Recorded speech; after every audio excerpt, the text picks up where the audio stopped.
Imagine you're playing the biggest matches of your career and your opponent is your sister. You want to win, you're a competitor, a champion, but you also want her to win. You're torn between ambition and love. Or you're in a room auditioning for what could be your big break, the role that could change your entire life forever, and your competition is your own brother. This is the 8 times these famous celebrity sibling dreams clashed. And if you stick till the end of this video, you'll uncover these shocking truths Hollywood doesn't want you to know. And trust me, by the end of this video, you'll never look at these celebrities the same way again. Stories of rivalry so intense it could break families apart. Sacrifices so brutal they'd make you question fame itself. And plot twists so shocking, you won't believe they're real.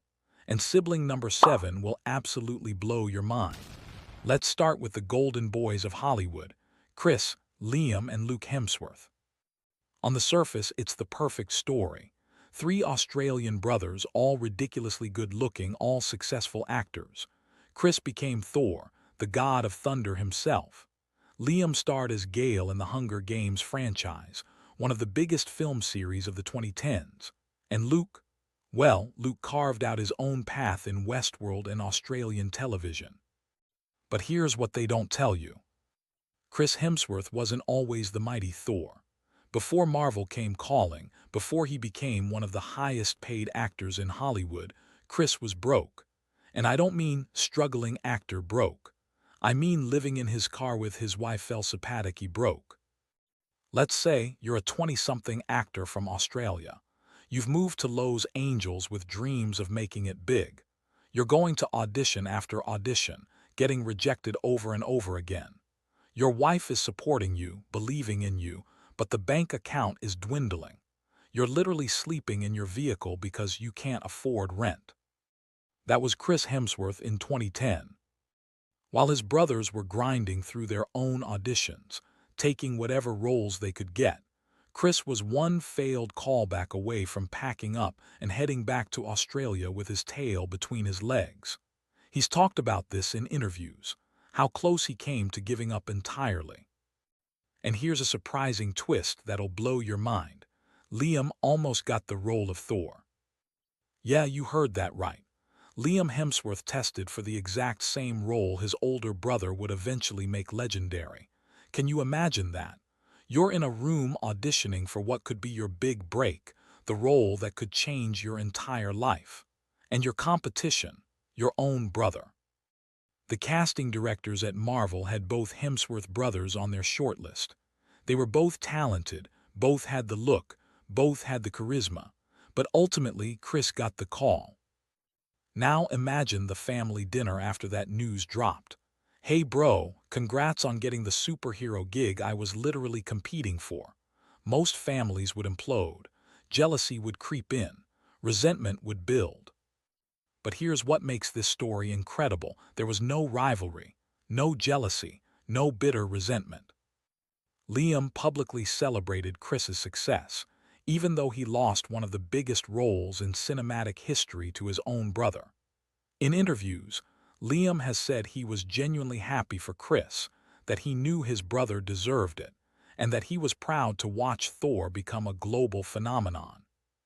That's not just good sportsmanship, that's brotherhood at its finest.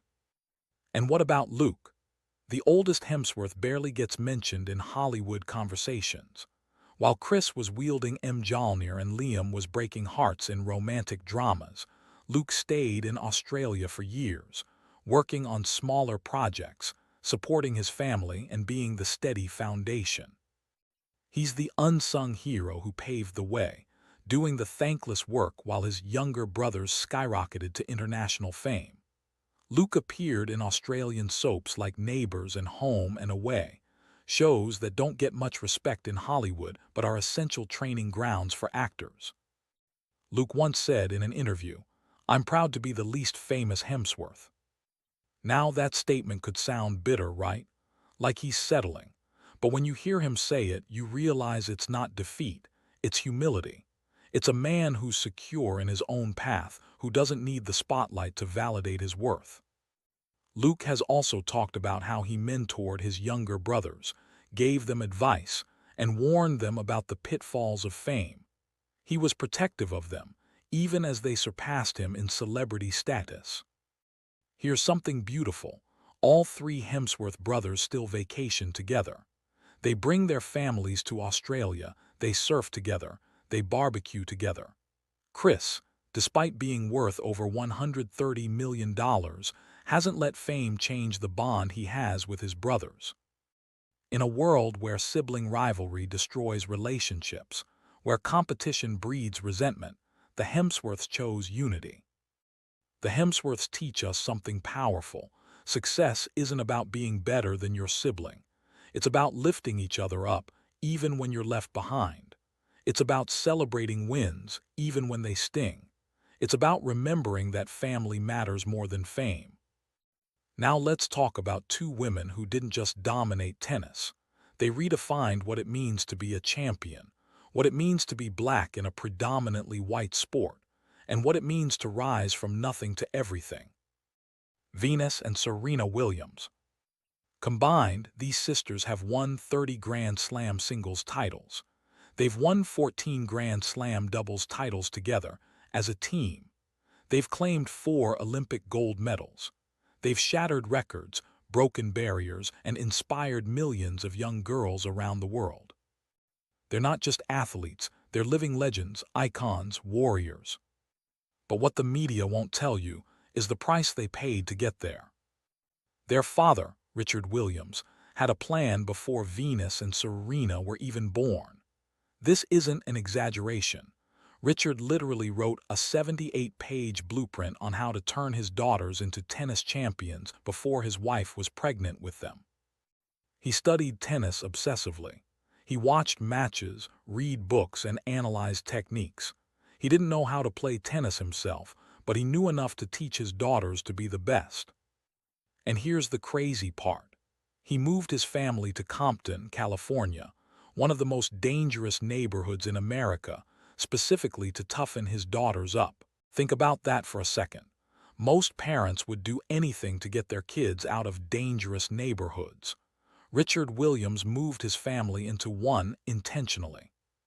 While other kids played, Venus and Serena practiced on cracked public courts, surrounded by gangs, gunfire, and violence. Richard would make them play during shootings to teach them focus under pressure.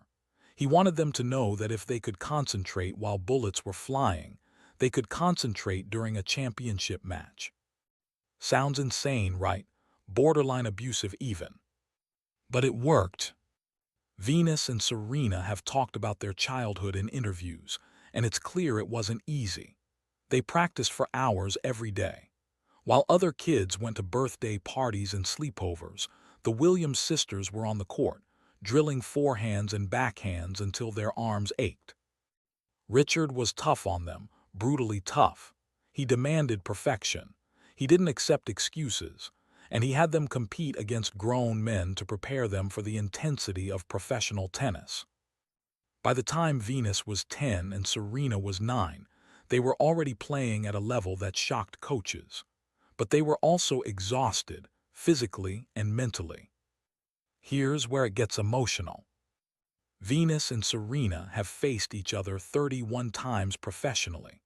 31 times they had to walk onto a court, stare across the net at the person they love most in the world, and try to destroy each other's dreams. The media loved it, painting them as rivals, enemies even. Headlines screamed about sister versus sister drama. Commentators analyzed their body language, looking for signs of tension. But here's the truth. After every match, win or lose, they hugged. They cried together, because at the end of the day, they were sisters first, competitors second. Serena once said in an interview, "I don't like playing Venus. Every time I step on the court with her, I know I'm playing the best, but I also know I'm hurting someone I love. It's the worst feeling in the world." Can you imagine that? You're playing the biggest matches of your career and your opponent is your sister. You want to win, you're a competitor, a champion, but you also want her to win. You're torn between ambition and love. And here's something that'll break your heart. Venus stepped back. At the height of her career, when she could have fought harder for rankings, pushed for more tournaments, demanded more attention, Venus let Serena shine. She became her sister's biggest cheerleader, even when it cost her titles and endorsements. Venus has won 7 Grand Slam singles titles, an incredible achievement for any athlete, but she could have won more. She had the talent, the drive, the skill, but she made a choice. In 2003, when both sisters were at their peak, Venus started dealing with an autoimmune disease called Sjogren's syndrome. It caused chronic fatigue, joint pain, and made it harder for her to compete at the highest level. She could have been bitter. She could have resented Serena for staying healthy, for surpassing her. But she didn't. Instead, Venus showed up to Serena's matches, cheered from the stands, gave interviews praising her sister's greatness. She didn't let illness turn her into a victim. She became a champion in a different way. Despite everything, the competition, the pressure, the media scrutiny, Venus and Serena remain inseparable.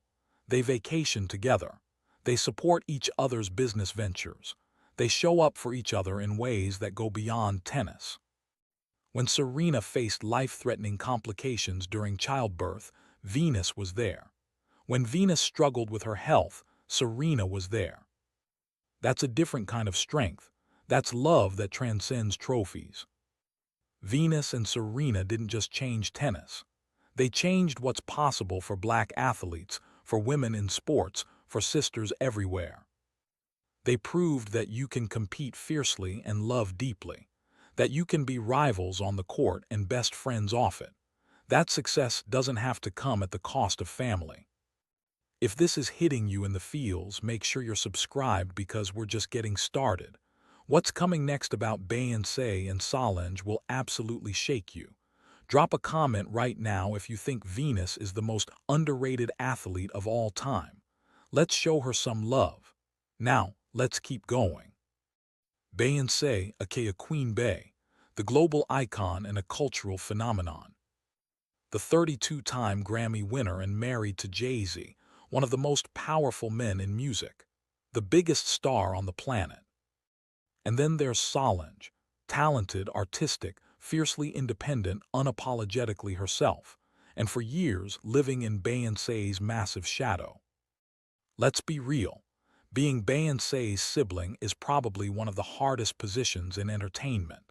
How do you carve your own identity when your sister is literally royalty? If you don't know what I'm talking about, let me paint the picture. May 5, 2014. The Met Gala, fashion's biggest night, just ended.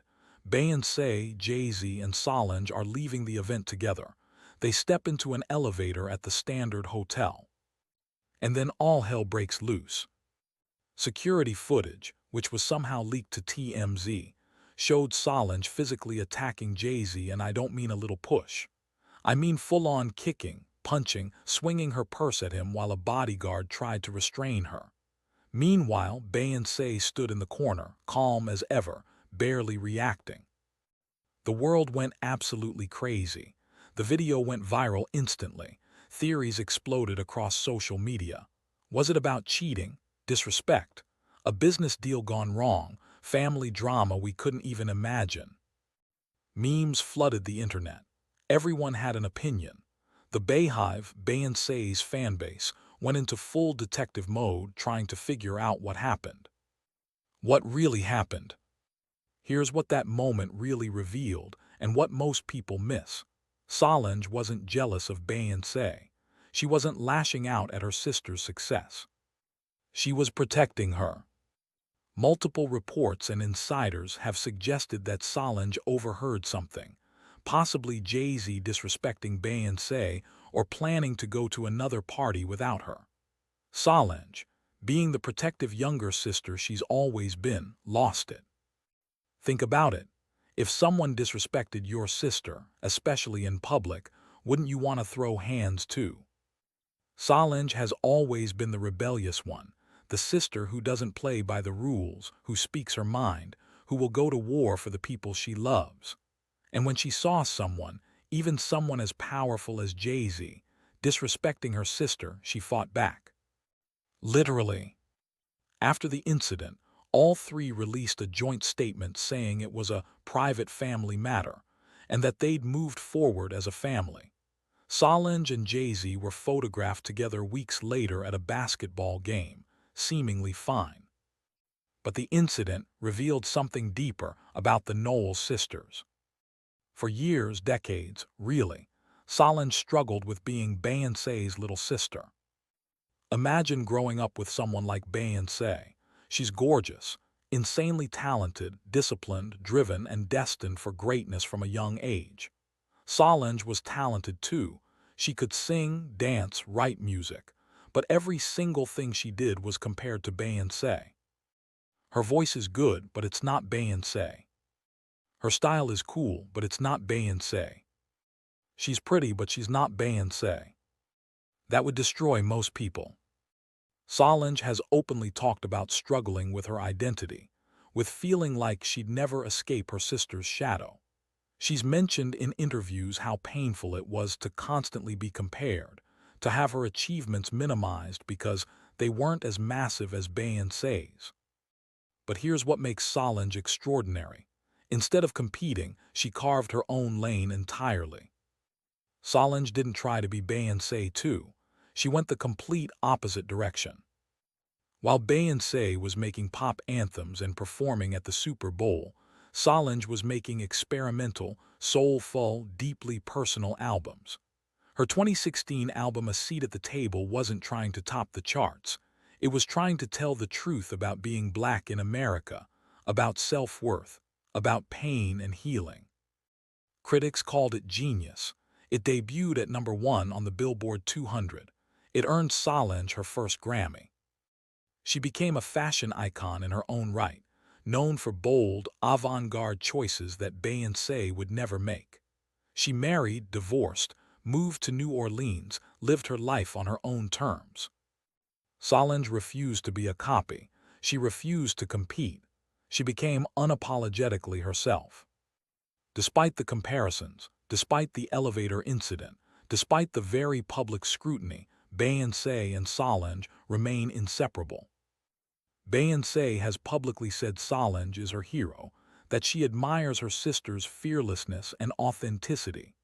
Solange credits Beyoncé for teaching her confidence, for showing her what's possible.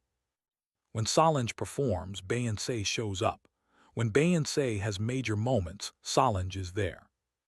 These sisters didn't let fame tear them apart. They let it strengthen their bond. The Knowles sisters teach us that you don't have to compete with the people you love.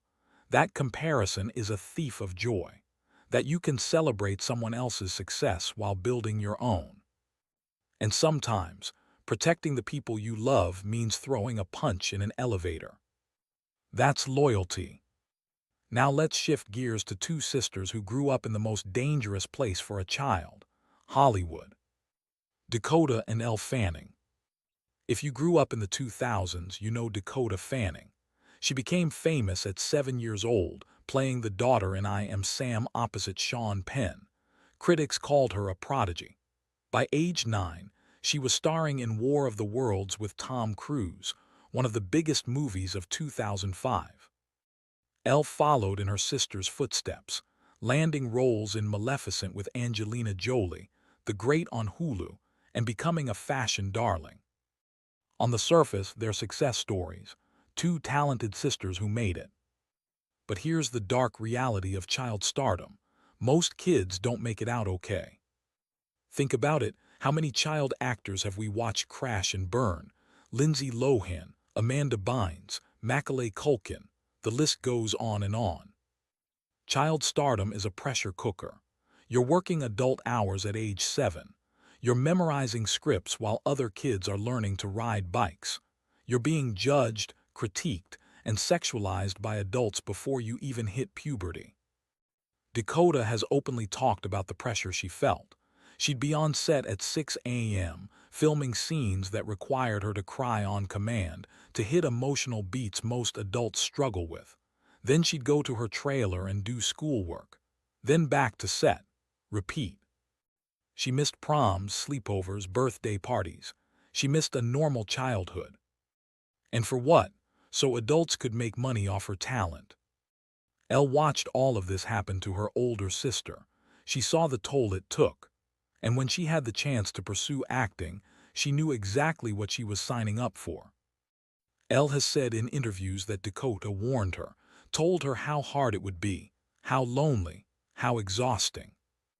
But Elle also saw that Dakota survived, that it was possible to be a child star and come out okay. Here's what makes the Fannings different from so many other child stars. They protected each other. Dakota made sure Elle didn't face the industry alone. She gave her advice, introduced her to the right people, and warned her about the wrong ones. She was a buffer between Elle and the predatory aspects of Hollywood. Elle made sure Dakota didn't burn out. She reminded her older sister to take breaks, to enjoy life outside of acting, to remember who she was beyond her career. They didn't compete for roles. They championed each other's success. When Dakota struggled with the transition from child star to adult actress, a transition that destroys most careers, Elle was there, cheering her on. When Elle landed the great and became a breakout star in her own right, Dakota was her biggest fan. Both sisters have been remarkably candid about the weirdness of their childhoods. They've talked about being recognized everywhere they go, about people feeling entitled to their time, their photos, their energy.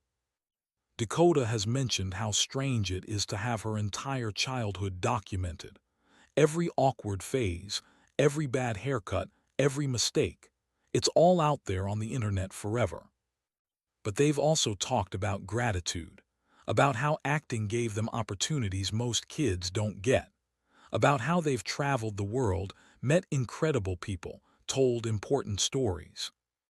Hollywood chews up child stars and spits them out, but Dakota and Elle Fanning survived because they had each other. They prove that family can be your anchor in chaos, that protecting each other matters more than competing, that you can navigate the entertainment industry without losing yourself if you have the right people in your corner. Okay, we're past the halfway point and it's about to get even crazier. If you're loving this deep dive, hit that subscribe button right now because we've got the Olsen sisters coming up next, and trust me, their story is absolutely wild. Comment below if you grew up watching Full House or if you've been following Elizabeth Olsen in the MCU. Let's keep this momentum going. Mary-Kate and Ashley Olsen. If you grew up in the 90s or early 2000s, these names are burned into your memory. These twins became famous at literally 9 months old on the sitcom Full House, playing Michelle Tanner. By the time they were toddlers, they were household names. By age 6, they had their own production company, Dual Star Entertainment, making them the youngest self-made millionaires in American history. By 10, they were starring in movies, selling merchandise, and building an empire. By 18, they were worth $100 million each. Sounds like a dream, right? But here's the part nobody talks about, the cost of that success. Mary-Kate and Ashley worked from infancy. Think about that. Before they could walk, before they could talk, before they had any concept of what work even meant, they were on set under hot lights being directed by adults. Every birthday, every holiday, every milestone of their childhood was documented, packaged, and sold for profit. They weren't just child stars, they were a brand, a commodity. There's footage of them at age 6 doing press junkets, answering questions about their movies with the rehearsed charm of seasoned professionals. It's adorable and deeply unsettling at the same time. They had no privacy. Paparazzi followed them everywhere. Tabloids speculated about their every move, and as they grew older, the scrutiny got worse. As Mary-Kate and Ashley entered their teenage years, the pressure intensified. They were transitioning from cute child stars to young women, and the media became obsessed with their bodies, their relationships, their every decision. Mary-Kate in particular struggled. In 2004, at just 18 years old, she checked into rehab for an eating disorder. The tabloids had a field day. Headlines screamed about her weight, her appearance, speculating about her health. Can you imagine being 18 years old, dealing with a life-threatening illness, and having the entire world watching, judging, making jokes?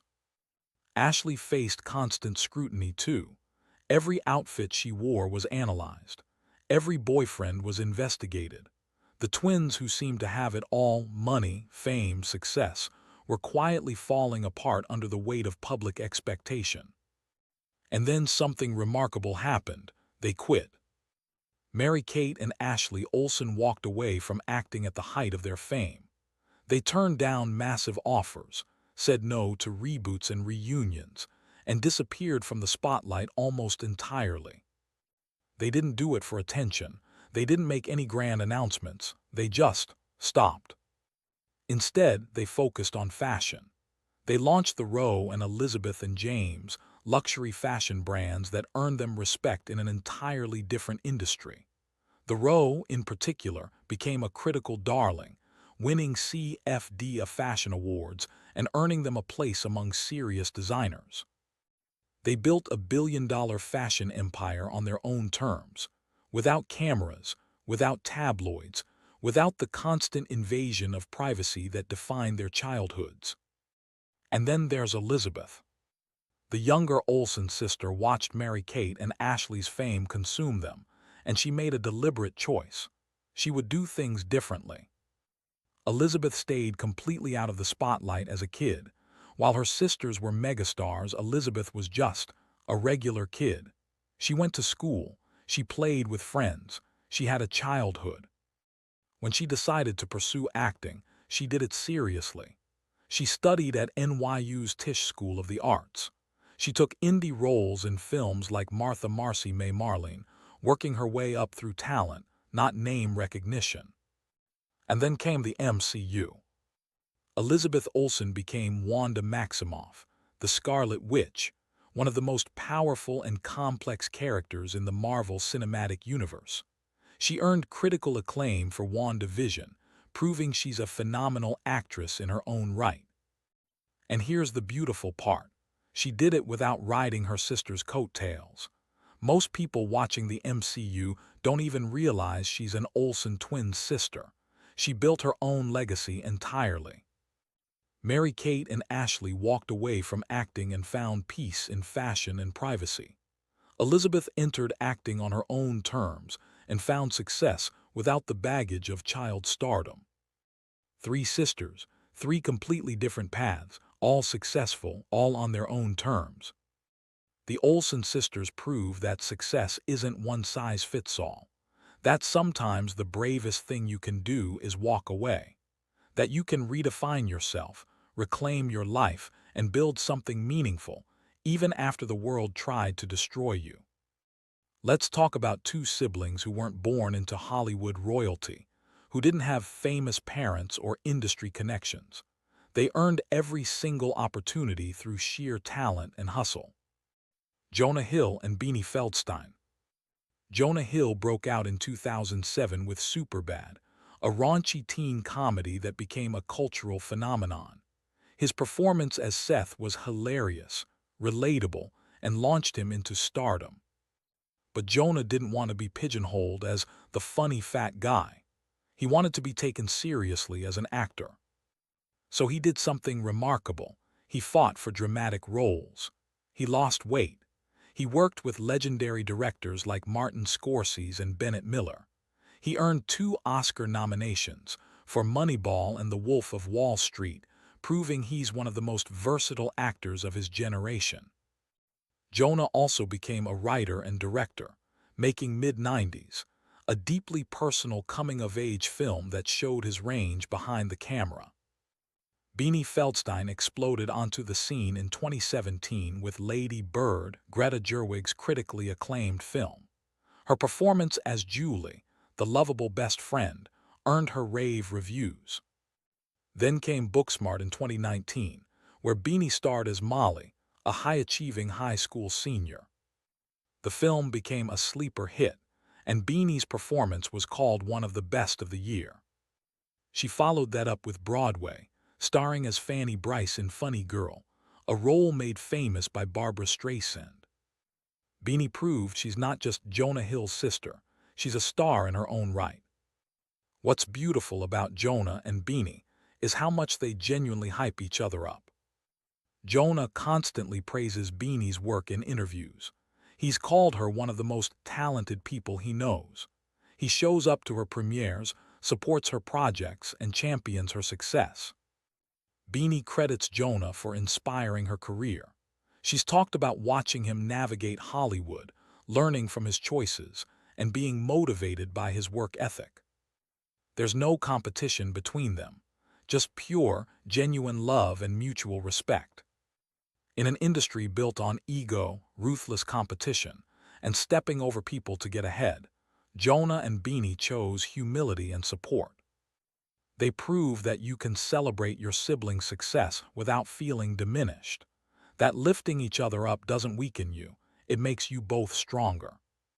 Jiggy and Bella Hadid, two of the most famous supermodels in the world, faces of countless campaigns, runway royalty. But here's the truth most people don't know. Bella lived in Jiggy's shadow for years. Jiggy Hadid was the first to break out. She walked for Victoria's Secret, landed campaigns with Maybelline and Tommy Hilfiger, and became a household name. She dated Zayn Malik, a former member of One Direction, which only amplified her fame. Jiggy had the girl next door look, blonde, athletic, approachable. Brands loved her. The public loved her. And Bella, she was Jiggy's sister. Bella Hadid is stunning, objectively, breathtakingly beautiful, but for years she was constantly compared to Jiggy. Darker hair, more angular features, a different vibe, and somehow that made her less than in the eyes of the industry. Bella has been open about struggling with anxiety and depression, about feeling like she wasn't good enough, about fighting to step out of her sister's shadow. She worked harder, she took risks, she pushed herself to the breaking point. And then something shifted. Bella became one of the most sought-after models in fashion. She walked for every major designer. She became the face of Dior. In 2022, she was named Model of the Year, surpassing even Jiggy in some industry metrics. Bella didn't just step out of Jiggy's shadow, she created her own light. And Jiggy, she celebrated every single win. There are countless photos of Jiggy cheering for Bella at fashion shows, posting about her sister's achievements on social media, hyping her up in interviews. That's sisterhood. The Hadid sisters prove that you can both be successful, that someone else's shine doesn't dim yours. That comparison is pointless when you're focused on your own path. Mark Wahlberg, action star, producer, businessman, former rapper known as Marky Mark. Donnie Wahlberg, New Kids on the Block heartthrob turned actor and producer. These brothers came from nothing, and I mean nothing.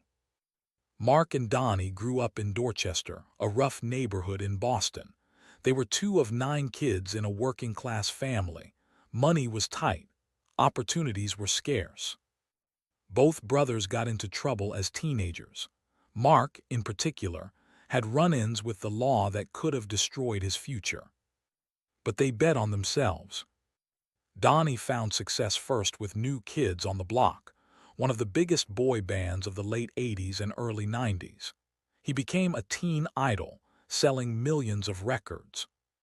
When the boy band era faded, Donnie transitioned into acting, landing roles in The Sixth Sense and eventually the TV series Blue Bloods, which has been on the air for over a decade. Mark started as Marky Mark and the Funky Bunch, a rap group that had a hit with Good Vibrations. But he knew music wasn't his endgame. He transitioned into acting, starting with small roles and eventually becoming one of Hollywood's biggest stars. The Departed, The Fighter, Transformers, Ted, Mark became a box office powerhouse. He also became a successful businessman, launching Wahlburgers restaurants and investing in everything from car dealerships to fitness franchises. Despite their success, Mark and Donnie remain close. They're still Boston guys at heart. They support each other's projects, show up for each other's families, and haven't let fame change their brotherhood.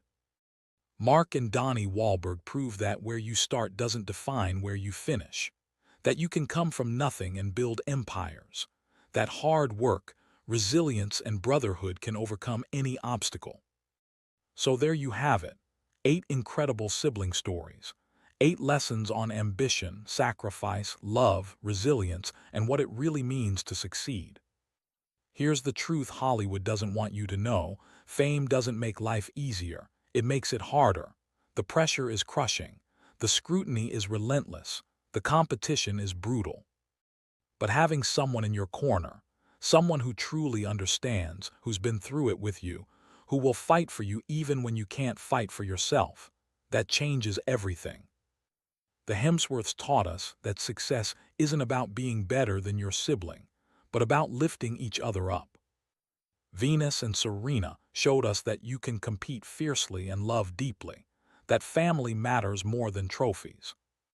Beyoncé and Solange proved that you don't have to compete to succeed, that protecting the people you love is worth any consequence.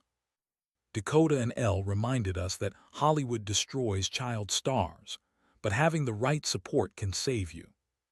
The Olsen sisters showed us that sometimes walking away is the bravest thing you can do, and that you can redefine success on your own terms. Jonah and Beanie demonstrated that humility and support can coexist with ambition. Jiggy and Bella taught us that someone else's shine doesn't dim yours. And Mark and Donnie proved that where you start doesn't determine where you finish. These siblings didn't just survive Hollywood, they redefined it. Now here's what I need from you. If this video inspired you, moved you, or taught you something, hit that like button right now. It helps the algorithm push this content to more people who need to hear these stories. Subscribe to this channel if you want more deep dives into the lives of our famous people we think we know but really don't. I'm uncovering the truth behind fame, success, and everything in between. Drop a comment telling me which sibling story hit you the hardest,